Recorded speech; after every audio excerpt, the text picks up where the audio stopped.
I ask you, is there a great difference between the top of the world and the bottom of the world? There is. Now, the North Pole is the center of an ocean 10,000 feet deep. The South Pole, the center of a plateau, 10,000 feet high. The North Polar Sea is surrounded by continents slightly frozen. The Antarctic continent is surrounded by a belt of ice, frozen seas of at least 1,200 miles thick. Now, the South is a plateau. It gets, in some places, 14,000 feet up. I've been over areas about 13,000, and it's a little bit chilly up there. So there's that big difference between the top and bottom of the world. The North really isn't very cold up there on the Arctic Ocean. One of the arguments people say about flat Earth is, well, that's stupid. People would fall off the edge. Well, not really. Just do a Google search. Go on Google and search for coastline of Antarctica. And you're going to see that the coastline of Antarctica consists of 200 and 300 foot ice walls. No one's falling off of anything. You know? And then you see depictions like that where a dude peeking under the firmament. You know, these are ancient depictions right there. So, you know, I'm really intrigued by all this. More Antarctic expeditions follow after Shackleton. After World War II, the nations, especially Germany, Russia, and the United States, become literally obsessed with Antarctica. Now, a big part of that was supposedly after World War II, a lot of the Nazis went down there and supposedly set up shop in Antarctica. So we have this character, Admiral Byrd.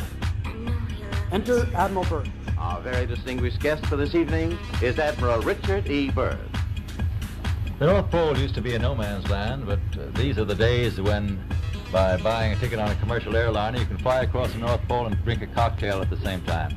Admiral Byrd, you've been to both the North Pole and the South Pole. Is there any unexplored land left on this Earth that might appeal to adventurous young Americans? Yes, there is. And not up around the North Pole, because it's getting crowded up there now, because they find out it's really usable, not only to live in, but militarily. But strangely enough, there's left in the world today an area as big as the United States that's never been seen by a human being. And that's beyond the pole on the other side of the South Pole from Middle America. The Antarctic coastline, never once finding an inlet or path through or beyond the massive glacial wall. So the other question is, well, how come ships don't go off the sea if it's flat? How come ships don't fall off the edge? Well, here's why you don't fall off the edge. There's a 200 to 300 foot high wall that is the coastline of Antarctica. Once they start finding ways to get through the ice to get there, more and more expeditions and better ships are built and used to get there. Then you get to Admiral Byrd. Now, when Admiral Byrd goes down there several times, and one of the operations is called Operation High Jump. And you're like, oh, geez. Yeah, right. Operation High Jump. Operation High Jump. Really?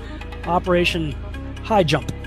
I mean, you know, because they went out there with aircraft carriers and airplanes and stuff. You know, some real heavy equipment and stuff like that. Operation High Jump. So then he gets on TV, national TV, and he does this radio show where he talks about all of the natural resources down there. I mean, coal and uranium and stuff to fuel the world forever. It's wonderful. And you can go on YouTube and look up the Admiral Byrd news interview. I think it was on CBS. And it's wonderful. And all these nations are going down there, you know, Russia and Japan, all these nations are going down there. Check it out. Well, then he goes down after that interview. They go down on the next mission, which I believe was called Operation Deep Freeze. And then all of a sudden, everything changes. Everybody pulls out. They leave Antarctica, and all the nations that were down there doing whatever they were doing signed a treaty, the Antarctic Treaty, and I believe it was 1958 or somewhere thereabouts, saying, nope, nobody can stake a claim to Antarctica, and if you're going to go down there, you can only go down there for scientific reasons under carefully restricted guidance, but it's not a free-for-all. Nobody can just, you know, hey, I'm going to go check out Antarctica and do a high jump on my own. No, can't do it. So when I look at the nations that signed the Antarctic Treaty, and I look at the nations that are putting forward quote-unquote space videos of the Earth, they're the same people. So if I was to put on my tinfoil hat and play the conspiratorial role here, there definitely appears to be some very suspicious things that took place. And then all of a sudden NASA is formed, and then simultaneously you have Russia and the United States doing high altitude nuclear bomb testing